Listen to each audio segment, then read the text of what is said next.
Imagine waking up tomorrow and finding out that gravity doesn't pull things down, it actually pushes things up. Oh, wow. Yeah, that would be completely disorienting.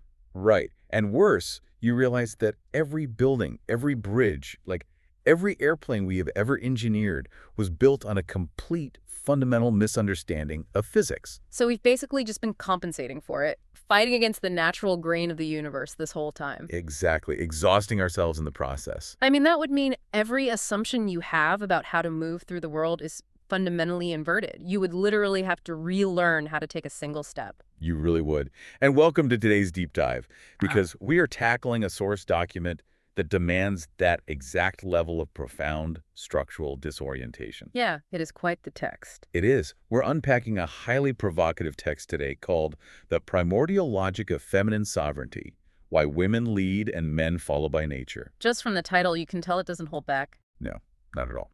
But as your guides today, we need to set a ground rule for you, the listener. This material makes some incredibly bold, paradigm-shifting claims about biology, gender, and the literal structure of reality. Right, and our mission today isn't to endorse these viewpoints or, take political sides. We are just mapping out the architecture of the author's argument impartially. We want to hand you the blueprint of this philosophy, basically, so you can examine the underlying logic for yourself. Exactly, because the core question this text asks you to wrestle with is massive. It really is. The big hook here is, what if the way humanity has thought about leadership, gender roles, and power for the last few thousand years is completely backward? Yeah. Okay, let's unpack this, because to get to the bottom of this, the text forces us to zoom all the way out to the origin of existence itself. Right. It starts by analyzing the world's oldest creation mythologies, and the author points out a pretty fascinating pattern across pre-patriarchal cosmology. Which is that the ultimate source of all existence is universally depicted as feminine. Yeah, precisely. You never see a male god acting completely alone in a void to create the universe. The source is always this receptive, generative expanse. Like a watery deep or something, right? The document lists several vivid examples of this. Right, so in Sumerian tradition, there's Namu. She's the primordial ocean who simply exists and births heaven and earth from her own waters. And Babylonian mythology has Tiamat, the saltwater deep. Yeah, and even in Taoist philosophy, the Tao, like the underlying reality of all things, is consistently described as the receptive valley and is gendered feminine. But I think perhaps the most striking example provided is from Hindu cosmology with the concept of Shakti. Oh, definitely. Shakti is the absolute feminine power of manifestation. And the text notes a really profound detail here. Without Shakti, the masculine god Shiva is literally a corpse. Wait, like literally a corpse? That's how it's depicted, yeah. Sure. He represents inert, unmanifest potential. He requires her animating force just to participate in reality. Wow. Okay, so from all of these myths, the author distills this central philosophical rule, which is that origin confers ontological priority. Let's break down that academic phrase, ontological priority, Right. because it's the foundation of the whole argument here. It sounds super dense, but it basically means that whatever gives birth to the system has to precede and sustain the system. Think of it like a theater. The stage and the building itself have ontological priority over the actors. Right, because without the stage, there is no play. You can't have the action without the container. Exactly. So the text argues that the feminine principle isn't just one half of an equal coin. It is the ground from which the polarity of masculine and feminine even becomes possible. And then the author brings this abstract cosmological idea directly into literal human biology. They focus heavily on the physical asymmetry of how life is generated. Because the female body contains the complete generative apparatus. Right. And the detail that really anchors this biological argument is mitochondrial DNA. Oh, this part was fascinating. Yeah. If you look at human reproduction, mitochondrial DNA is passed exclusively through the maternal line. The male contribution to reproduction is just a spark. I mean, it's vital, obviously, but it is time-bounded. Whereas women, biologically speaking, represent this unbroken, continuous chain of cellular life extending back to the dawn of humanity. It's almost like mitochondrial DNA is a relay race baton that has never once been dropped. Passed strictly from mother to child, yeah. And the text uses that unbroken chain to argue that the feminine is structurally continuous with the origin of life in a way the masculine simply is not. But wait, I have to push back on the author's logic here, though. Okay, go for it. Does biological origin automatically equal governing authority? Like if I plant an acorn, I initiated the process, right? Right. But I don't necessarily get to dictate how the oak tree grows its branches or processes sunlight. Why does providing the initial environment mean you are structurally designed to lead the entire resulting system? That's a great point. And the author actually anticipates that exact leap in logic. Really? How so? To bridge the gap between, giving birth and governing, the text leans heavily on neuroscience and somatic psychology. Ah, okay. So the argument shifts to how the human nervous system processes information. Yes, the text cites neurological research suggesting that female brain physiology tends to exhibit stronger cross-hemisphere connectivity. But why does cross-hemisphere connectivity matter for leadership specifically? Because it correlates with systemic integration. It's the ability to synthesize vast amounts of contextual data simultaneously. Oh, I see. The author frames this as a hierarchy of mode, not a hierarchy of intelligence. So it's the difference between integrated, relational, whole picture knowing versus compartmentalized sequential processing. Exactly. And the text uses the womb as the ultimate biological metaphor here. The womb is the original container. Because it reads the entire chemical and somatic environment to ensure safety and growth. Right. So the governing function of any healthy living system has to be the part of the system that can read the whole map. You can't navigate if you only see one road at a time. Which is why the text contrasts this by looking at hormones. It associates testosterone with drive, aggression, and short-horizon goal pursuit. Which is incredibly effective for specific tasks. Very effective. But it links estrogen-dominant systems with relational attunement and long-horizon integration. Which forces us to ask the most controversial question of the source material. Yeah, this is a big one. If the feminine principle is established as this integrative, governing map, what is the role of the masculine drive? Well, the text completely reframes the concept of submission. Because modern culture has loaded the word submission with incredible baggage. Absolutely. We hear it and immediately think of degradation or defeat or, being conquered. But the author argues that our modern definition of submission is actually a symptom of a sick culture. Yeah, in a healthy, natural polarity, the masculine drive toward submission isn't a weakness at all. It is the necessary completion of its own purpose. Let's use an analogy here. Instead of the old, clunky metaphor of an engine and a map, let's look at it through the lens of the human body, which fits the text's biological focus much better. Good idea. Think of the feminine principle as the central nervous system and the masculine principle as the musculoskeletal system. Okay, I follow.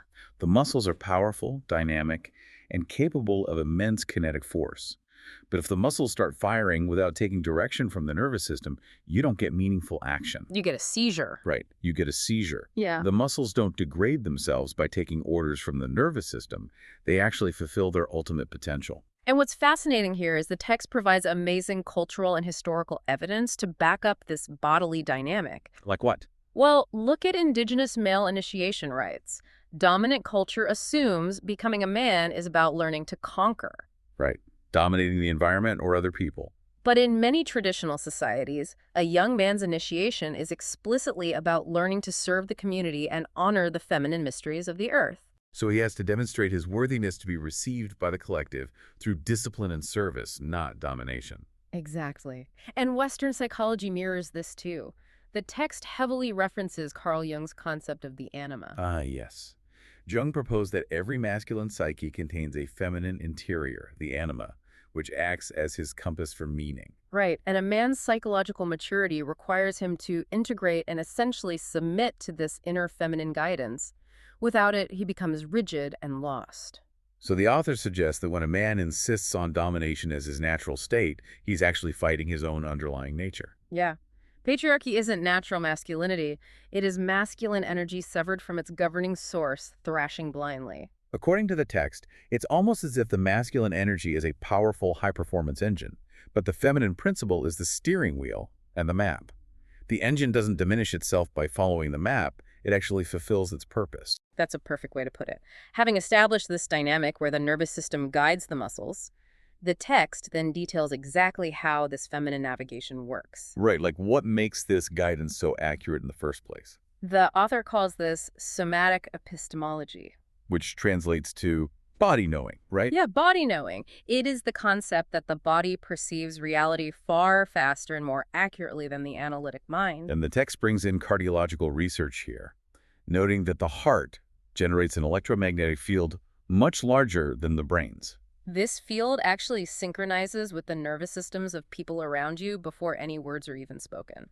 The source notes that statistically, women demonstrate stronger heart coherence in social contexts. They are structurally more attuned to these invisible relational webs. The author repeatedly uses the phrase, "women know the way." It's not a romantic poem, it's presented as a functional reality. Like feminine intelligence, embodied in historical archetypes, like the tracker reading the subtle cues of the forest, or the midwife reading the subtle cues of labor, is closer to ground truth. Yeah. Western culture systematically trains us to ignore these somatic signals in favor of abstract logic. But the text argues that the feminine principle has retained access to this body knowledge. Therefore, when navigating complex living systems like a family, an ecosystem, or a society, the feminine wayfinding must be the primary authority. Because it reads the subtle threats and safeties that the rational mind overrides. Here's where it gets really interesting. If you are listening to this right now and feeling a bit uneasy, you aren't alone. It is a lot to process. Because when I was reading this section, my immediate thought was, aren't we just throwing ourselves right back into rigid binary gender boxes? Like just painting them a different color and putting women in charge. Exactly. If I am a man who is deeply intuitive or a woman who is highly analytical and linear, does this framework just tell me I'm broken? The author explicitly addresses that risk by introducing the concept of shape-shifting. Shape-shifting. Yeah. The text is emphatic that feminine and masculine are not fixed biological binaries determined by your anatomy. They are principles. Okay, so they are energetic currents or orientations within any living system. Right. Any individual, regardless of their physical body, can embody these principles in different proportions. The author points directly to trans and non-binary experiences as empirical proof of this, don't they? They do. They say these principles are structural yet completely porous socially. A person born female might move through the world with predominantly masculine energetics. Like linear, driving, penetrating form. Yes. And the text notes that when a person is operating heavily in a masculine mode, they often experience a profound sense of feeling lost or rootless if they don't have a feminine orientation to ground them. Either internally or in a partner. Exactly. Trans women are cited as well.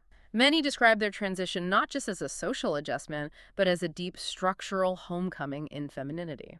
The author frames this as the internal architecture of the person recognizing its true orientation, which proves that the current of the feminine exists independent of anatomical birth assignments. The overarching rule remains stable even as individuals fluidly move within it. The current flows from the receptive source outward into kinetic form. Aligning with that current, whether you are male, female, or non-binary, is what it means to follow the feminine way. Which brings us to the most urgent part of the source material. Right. If these principles are cosmological, structural, and mathematically baked into our biology, what is the cost of living upside down? What happens when a global civilization organizes itself completely against the natural flow of gravity? The text is unsparing in its diagnosis here. It defines patriarchy not merely as a system of social inequality, but as a literal cosmological inversion. Installing masculine dominance as the supreme authority is like asking the muscles to direct the brain. And the author categorizes the devastating costs of this inversion into 3 areas: ecological, psychological, and spiritual. Let's look at the ecological cost first. Extractive capitalism is framed as the ultimate manifestation of uncontained masculine drive. Because it pursues short-horizon goals, like quarterly profits or resource extraction, without any governing wisdom regarding the whole system. The feminine principle, which oversees reciprocity and sustainability, has been completely silenced. So the author argues that the modern environmental crisis isn't a technological failure at all. It is the inevitable result of an inverted power structure cannibalizing its own life support system. Yeah, and the psychological toll is equally severe. Men, severed from their natural orientation toward the feminine, suffer immensely. The text points to the modern epidemics of male alienation, violence, and profound meaninglessness. Without a pole star to serve, the masculine drive becomes a destructive loop. It is the rocket ship firing its thrusters without any trajectory, eventually tearing itself apart. Man, that is a bleak image. And then there is the spiritual void on top of that. Right. By systematically suppressing the goddess traditions and the somatic wisdom of the body, our civilization has uprooted itself from the source. The text points out a chilling irony, actually. We keep trying to invent new technologies to cure our spiritual isolation, but that technology is born from the same abstracted, severed consciousness that caused the isolation in the first place. Yeah, to prove that living this way is an anomaly, the text provides historical models of what it calls the devotional masculine. These are cultures where the proper alignment was maintained and they span the globe. Let's unpack a few of those. Well, in India, within the Vaishnavism tradition, Krishna is considered the supreme deity. But his devotees understand that Krishna's ultimate orientation is toward his beloved Radha. Right, he serves her. She represents the higher animating principle. Yes. And in ancient Celtic traditions, a king did not have absolute tyrannical authority. His right to rule was entirely conditional upon a sacred marriage to the sovereignty goddess of the land. He was essentially her steward. If the land suffered, it meant she had withdrawn her blessing, and his kingship was completely void. Sufi mysticism offers another powerful model. To be a Sufi mystic, regardless of your physical gender, means occupying a distinctly feminine position of profound receptivity toward the divine. You must hollow yourself out to be filled by the source. Furthermore, in indigenous shamanic traditions worldwide, male shamans rarely claim to generate their own power.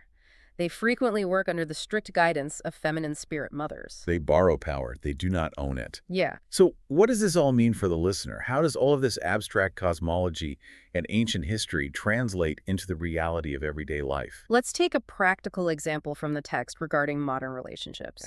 Imagine a couple trying to make a massive life decision, like whether to uproot their family and move across the country for a lucrative job promotion. Okay, pretty common scenario. In an inverted patriarchal model, the partner operating in the masculine drive evaluates the linear goals: higher salary, better title, career trajectory.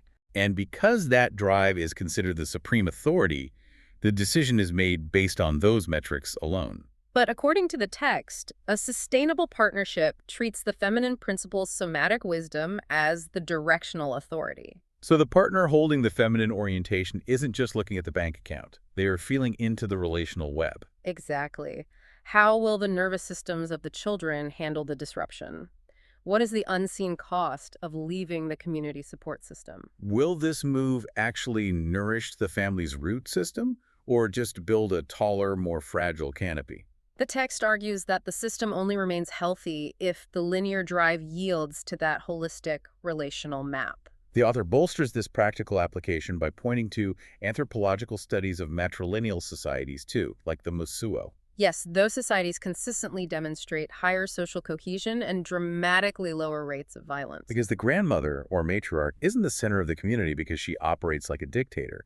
She is the center because she's the anchor of the relational web. She holds the structural continuity of the group. Even on a personal, physical level, the text argues that healing from trauma is fundamentally a return to the feminine principle. When your nervous system heals, it moves from a state of hypervigilant defensive action back into a state of receptivity, grounding, and connection with the present moment.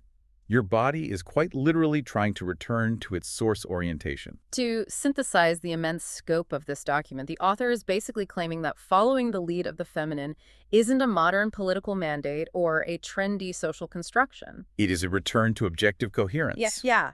It is acknowledging that the stage must hold the actors, the nervous system must direct the muscles, and the roots must feed the branches. For you, the learner listening today, this text asks for a radical reassessment of your own life. It really does. Whether you embrace this framework as literal, structural truth, or view it as a highly provocative metaphor to challenge your assumptions, it completely upends how we evaluate authority and submission. It asks you to stop fighting the gravity of the natural world. And if we connect this to the bigger picture, the text leaves us with one final, incredibly optimistic assertion. The author claims that the patriarchal inversion of the last few thousand years was just a detour. A massive structural correction is not just possible, it is already happening. The source points to the rise of ecological philosophy, the global revival of earth-based mystery traditions, and the explosive reclamation of somatic, body-based therapies as proof that the deep structure is righting itself. The feminine didn't disappear, it just patiently held the ground while the masculine exhausted itself. Which is such a powerful thought. And here is the challenge I want to leave you with as you go about your week. Look closely at the world around you. Do you see evidence of this correction playing out? Yeah, maybe in how your workplace resolves conflicts, or the shifting dynamics of your own relationships. or even in your own body's demand for rest and grounding? Are we finally realizing that the compass we've been holding has been upside down this entire time, and the disorientation we are all feeling is just the dizzying sensation of finally turning it right side up? Something to really think about. Definitely. Thank you for trusting us to navigate such a dense, mind-bending architecture of ideas today. It takes serious curiosity to question the fundamental blueprints of reality. Until next time, keep digging deep.